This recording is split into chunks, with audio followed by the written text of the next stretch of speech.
Hello दोस्तों, मैं अनिल कुमार आपके बीच में उपस्थित हूँ एक नया वीडियो लेकर के। जो आज हम लोग देखेंगे ट्रिग्नोमेट्री के बारे में कुछ फार्मूलाज हैं और ट्रिग्नोमेट्री से रिलेटेड कुछ क्वेश्चन के बारे में जानेंगे हम आज। तो ट्रिग्नोमेट्री में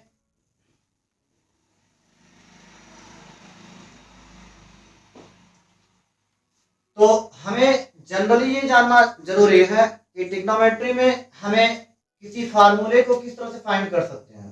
सपोज करिए ये एक राइट ट्रायंगल है ए बी सी। आपको पता होना चाहिए राइट ट्रायंगल में एक कोण जो होता है आपका वो 90 डिग्री का होता है। तो मैंने सपोज कर लिया जो बी है इस पे जो एंगल बन रहा है वो 90 डिग्री, यानी कि 90 डिग्री एट एंगल बी। तो 90 डिग्री जो है कोण बी पे है, बाकी यहाँ पे क्या हो जाएंगे, ये और ये एक्यूट एंगल हो जाएंगे और न्यून कोण कह सकते हैं। याद रखिएगा according to vertex or angle, अगर कहे कोण ए की जगह से और कोण सी की वजह से कि जो वैल्यू होती हैं उनके बारे में हमें किस तरह से जानकारी लेनी होगी। अगर हम अकॉर्डिंग टू ए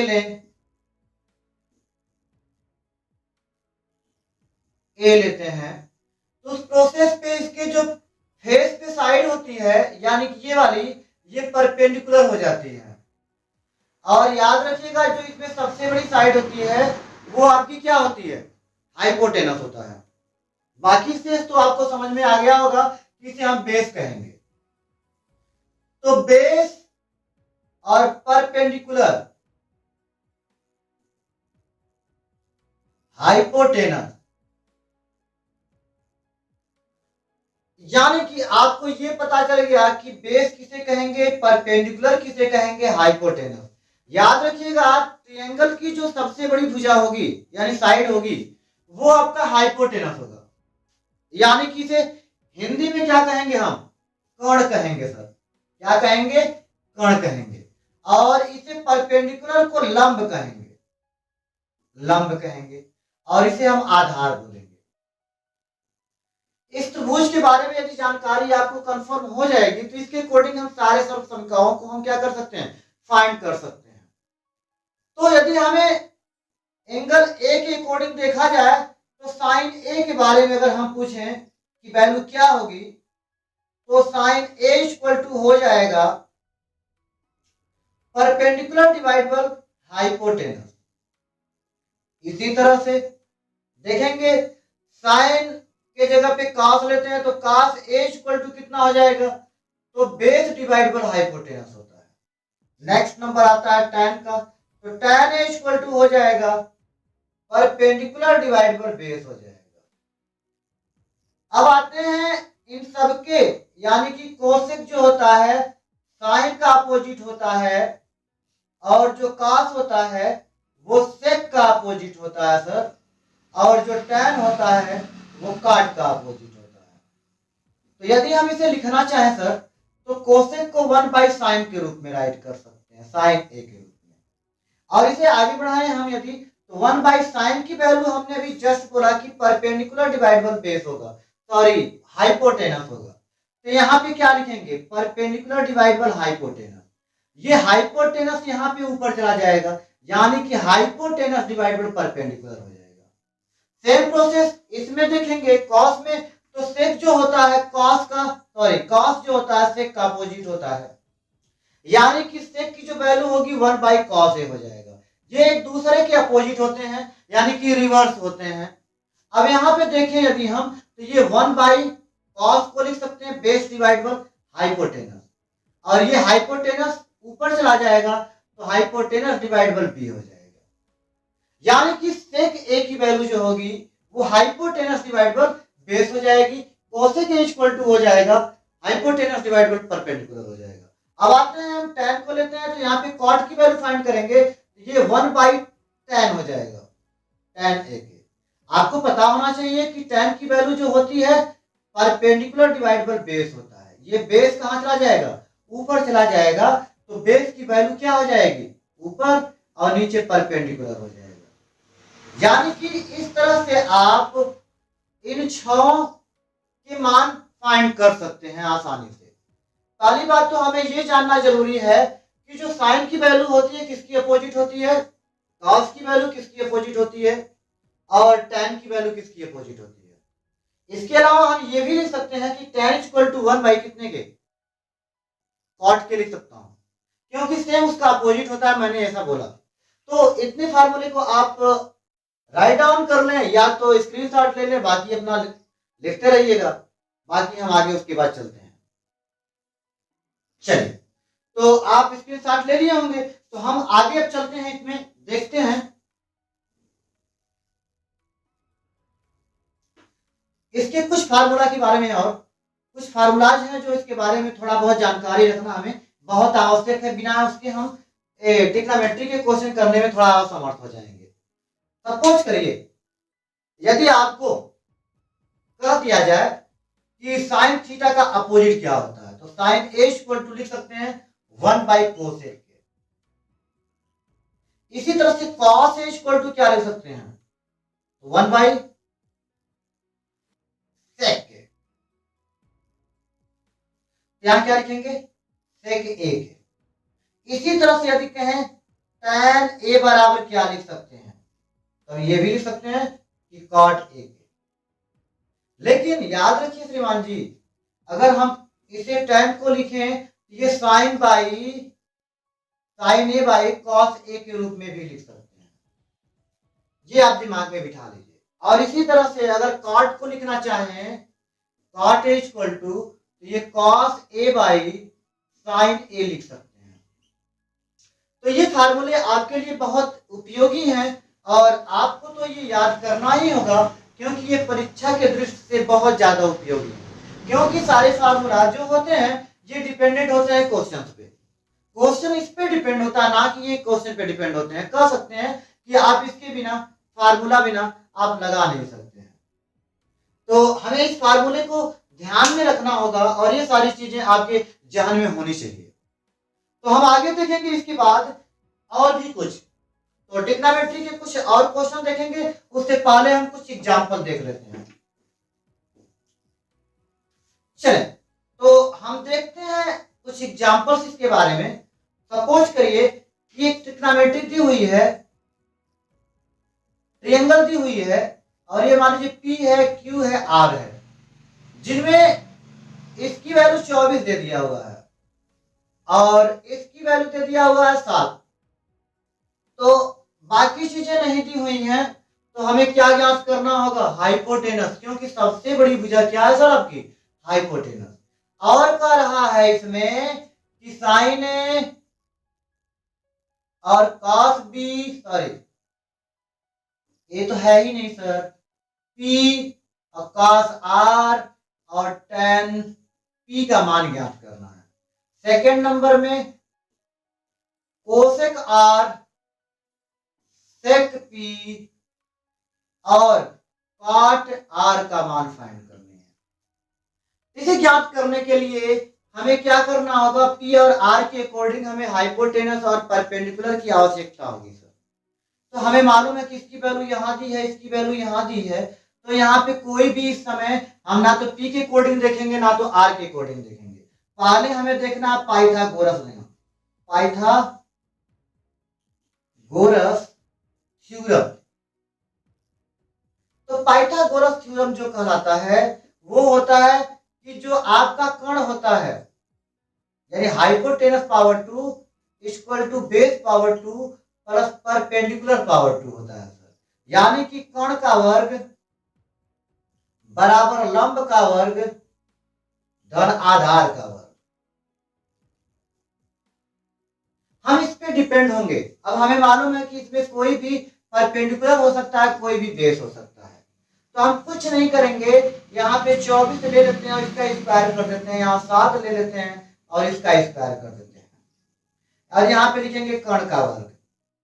सर जी आप ये बताइए 24 का स्क्वायर क्या हो जाएगा? 4 चौक का 16, 4 दूना 8 दूना 16 17, फिर 2 दूना 4 1 5, 576 हो जाएगा। यहाँ पे 7 7 कुछ क्या हो जाएगा? 49 हो जाएगा। इन्हें जोड़ेंगे यदि हम, तो ये 9 6 15 हो जाएगा, 7 4 11 1 12 हो जाएगा, 5 1 6 हो जाएगा। तो कर्ण बराबर क्या हो जाएगा? तो कर्ण बराबर क्या हो जाएगा? 625। क्यों? क्योंकि जब भी हम स्क्वायर को ट्रांसफर करते हैं किसी अन्य साइड में, तो हमें क्या करना होता है? उसके वैल्यू को कन्वर्ट कर देते हैं हम लोग। स्क्वायर होता है तो वो रूट में कन्वर्ट हो जाती है, और रूट होता है और उसे ट्रांसफर करना होता है अभी हमें, तो वो स्क्वायर के रूप में कन्वर्ट हो जाती है। जिस तरह से हम प्लस को माइनस में कन्वर्ट कर देते हैं और गुणे को भाग में कन्वर्ट कर देते हैं, उसी तरह से हम वर्ग को करणी में, करणी को वर्ग में, यानी कि रूट को स्क्वायर में, स्क्वायर को रूट में कन्वर्ट कर देते हैं। तो आपको पता होना चाहिए कि इसकी वैल्यू 625 की वैल्यू जो होगी वो 25 पावर 2 होगा। अब 25 पावर 2 का तात्पर्य क्या हुआ श्रीमान जी? कि इसका मान 125 बाहर आ जाएगा। आप कह सकते हैं कि हाइपोटेनस कितना आ गई? 25 के। अब देखेंगे यहां पे लिखेंगे अकॉर्डिंग टू P। अब P के अनुसार यदि हम देखते हैं तो ये परपेंडिकुलर हो जाएगा, यानी 7 P के सामने वाली जो साइड होती है वो परपेंडिकुलर होता है, बड़ी वाली भुजा हाइपोटेनस यानी कर्ण होता है, यानी कि ये क्या हो जाएगा? P के अकॉर्डिंग लंब हो जाएगा। ये क्या हो जाएगा? कर्ण हो जाएगा। ये तो हमेशा कर्ण रहेगा। और ये क्या हो जाएगा? आधार हो जाएगा।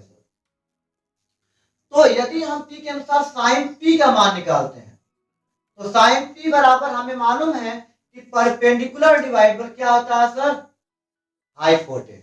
आपका परपेंडिकुलर सर कितना हो गया P के अकॉर्डिंग? तो P के सामने की जो भुजा होगी वो 7 होगी, और 7 क्या है आपका?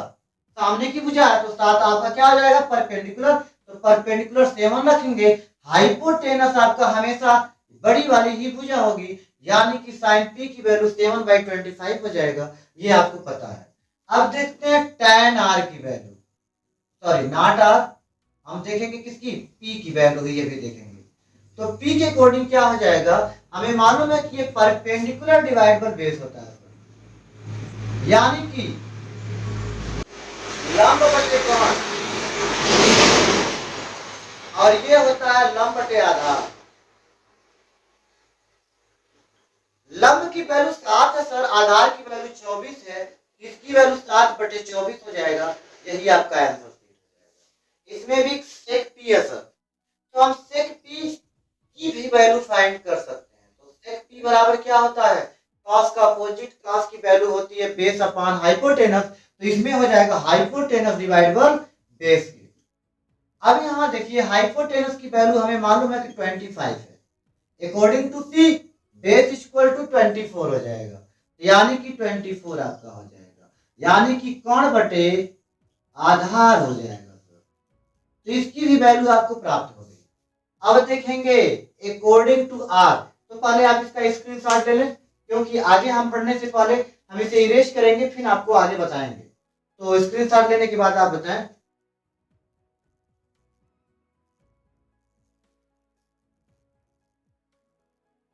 चलिए, तो हमें मालूम है कि आप लोग स्क्रीनशॉट ले चुके होंगे, तो हम आगे इसके अब R के अकॉर्डिंग देखेंगे। तो यहाँ पे आपको परपेंडिकुलर और बेस को चेंज करना होगा, बिकॉज R के सामने की जो भुजा है वो 24 है सर, यानी कि PQ है। तो यहाँ पे PQ क्या हो जाएगा? आपका लंब हो जाएगा, और ये क्या हो जाएगा? आधार हो जाएगा।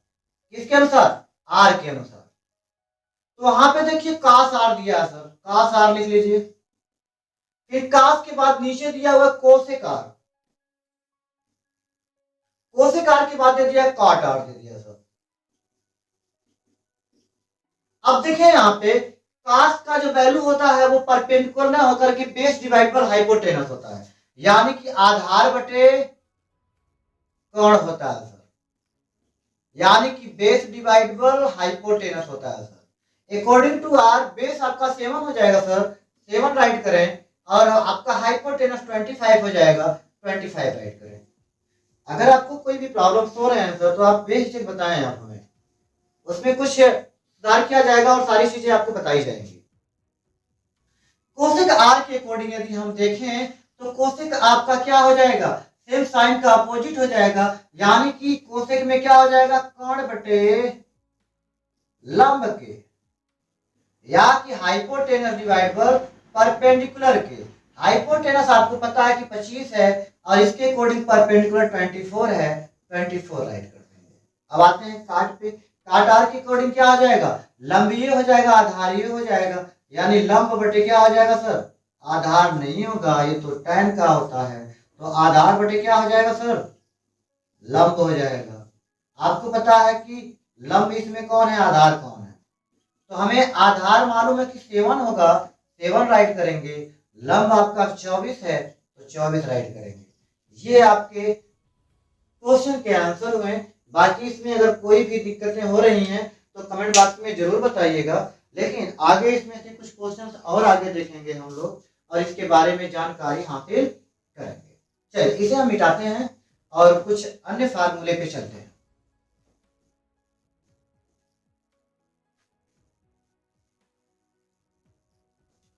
चलिए हमें कैसे याद हो जाएगा कि हम किस तरह से याद करें, बहुत जल्दी से तैयार हो जाएगा, तो हिंदी मीडियम के भी लिए होगा और इंग्लिश मीडियम के लिए भी होगा, हम बताएंगे आपको, वो दोनों कॉमन हो सकते हैं। तो मान लीजिए साइन कॉस टैन तीनों की वैल्यू हमें बहुत जल्द से ज्ञात करनी है, तो हम कैसे ज्ञात कर सकते हैं, तो लिखेंगे पंडित बद्री प्रसाद, पंडित बद्री प्रसाद, फिर बोलेंगे हरी हरी बोल, हरी हरी बोल, सोना चांदी तौल, पंडित बद्री प्रसाद, हरी हरी बोल। यहां पे क्या हो जाएगा सर, सोना चांदी, इसका आ जाएगा तौल, पंडित बद्री प्रसाद हरी हरी बोल सोना चांदी तौल। जहां यस बराबर जो होगा सर साइन होगा, सी बराबर जहां होगा कॉस होगा, टी बार जहां होगा वो टैन होगा सर। टी मतलब परपेंडिकुलर,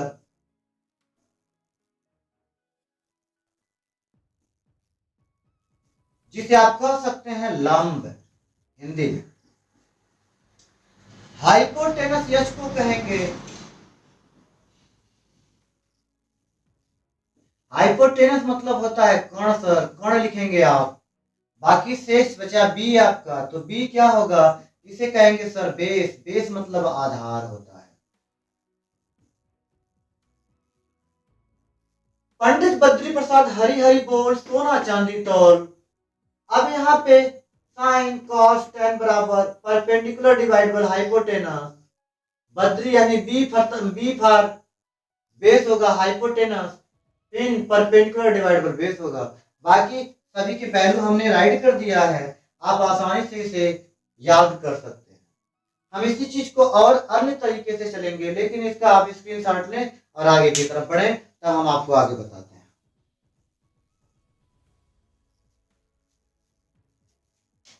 चले आगे देखते हैं। हमें पता है कि आप लोग स्क्रीनशॉट ले चुके होंगे। आगे इसके हम किसी और रूल पे देखते हैं कि हम इन्हें कैसे ज्ञात कर सकते हैं।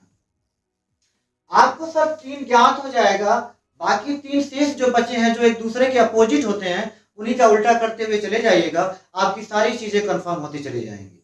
यदि उसके बावजूद भी नहीं कंफर्म होता है सर, तो बेहिचक आप हमसे कहें और सारी चीजें आपको बताई जाएंगी। चले हम इसे और क्या कह सकते हैं, यस सिटी याद करें सर, यस सिटी याद रखिएगा और यहां पे लिखिएगा क्या चीज, पाकिस्तान भूखा प्यासा, हिंदुस्तान हरा भरा।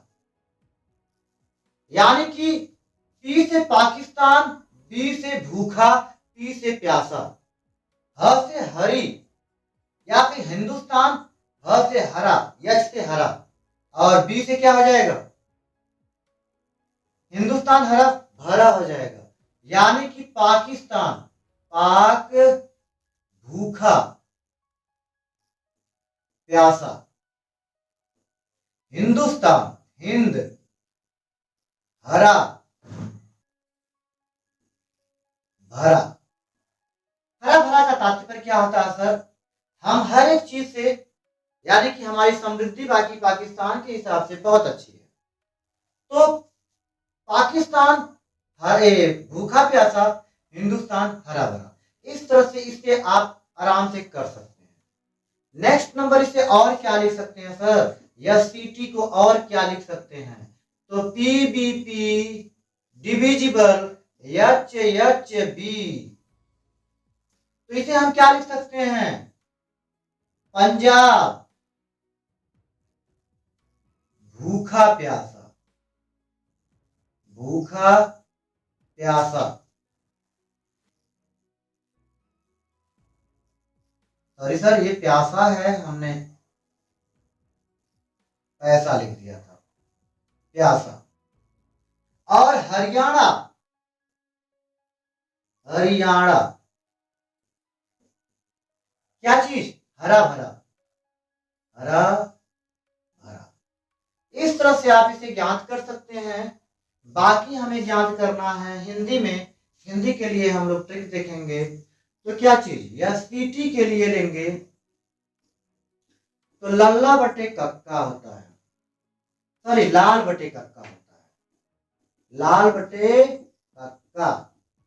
लम बटे कर्ण, आधार बटे कर्ण, लम बटे कर्ण। इसे लाल लाल लिखेंगे, लाल बटे कक्का। तो लल्ला बटे कक्का या लाल बटे कक्का क्या हो जाएगा? लम बटे कर्ण साइन का हो जाएगा। ये आधार बटे कर्ण किसका हो जाएगा? कॉस का हो जाएगा। लम बटे आधार किसका हो जाएगा? टैन का हो जाएगा। तो इसमें आप लोगों को, हमें नहीं लगता है कि आप लोगों को इसमें कोई परेशानी होनी चाहिए। तो जानकारी हमें रखने के लिए इनके बारे में जानना बहुत जरूरी था हमें। अब इसका अपोजिट एक बार देख लेते हैं। अपोजिट में क्या है सर? अपोजिट में इसका क्या हो जाएगा? कोसेक सेक कॉट, यानी यस सी एस, यस और सी एस सी। ये क्या हो जाएगा? सेम इसका अपोजिट हो जाएगा। हिंदुस्तान हरा भरा और पाकिस्तान भूखा प्यासा। सेम इसी तरह से अगर यहां देखेंगे सी एस सी में, तो ये कक्का, कक्का यानी कि क्या लिख सकते हैं? के ए बटे यल ए यल, यानी लाल, कक्का बटे लाल लिख सकते हैं। तो कर्ण बटे लम, कर्ण बटे आधार, आधार बटे लम, ये सारी चीजें आप लिख सकते हैं। तो दोस्तों, हमारी वीडियो कैसी लगी आपको? इसे कमेंट बॉक्स में जरूर लिखें, मेंशन करें। और जो भी त्रुटियां हो रही हैं इसमें आप लोग बोलेंगे और मेंशन करेंगे, तो उसमें हम कुछ सुधार करने की कोशिश करेंगे। बातें हम आगे भी करेंगे इसमें, क्योंकि अभी तो हम लोग चैप्टर पे नहीं आए हैं। सिर्फ हम लोग अभी ट्रिग्नोमेट्री के कुछ फार्मूलाज देखें, वो भी जनरल फार्मूला, क्योंकि इसके बाद चैप्टर वाइज जब आएंगे तो हम फार्मूले को आगे लेते चलेंगे और उसी के अकॉर्डिंग हम बताते रहेंगे। तो आज के लिए इतना ही रहेगा। बाकी हम लोग कल इससे आगे देखेंगे, इसी टाइम पे और इसी समय पे। जय हिंद, जय भारत।